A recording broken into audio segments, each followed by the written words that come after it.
contribuable associé était le 7 avril à l'Assemblée nationale pour le rendez-vous parlementaire sur la corruption des élus. C'était notamment l'occasion de parler de la proposition de loi des députés Pierre Morel à l'huissier et Dino Cinieri qui prévoit une inéligibilité à vie des élus condamnés en justice pour fraude fiscale et corruption.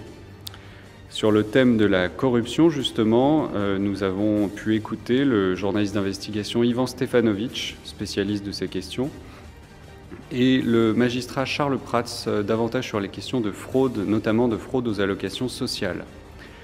Le rendez-vous parlementaire a également été l'occasion de remettre notre pétition de soutien à la proposition de loi des députés, pétition qui a obtenu plus de 30 000 signatures au moment où nous enregistrons et qui a notamment permis de développer les co-signatures à l'Assemblée nationale. Aujourd'hui, il y a 40 députés qui ont co-signé le texte de Pierre Morel à l'huissier et Dino Cinieri, 40 députés de l'opposition qui pourraient, en cas de changement de majorité, être en mesure de faire adopter cette loi en 2017.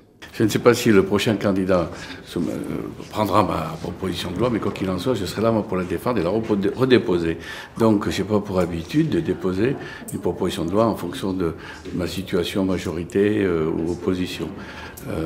Je suis porteur de 40 signatures de députés. Je vais relancer d'ailleurs dès la semaine prochaine une demande de signature auprès des députés qui n'ont pas co-signé.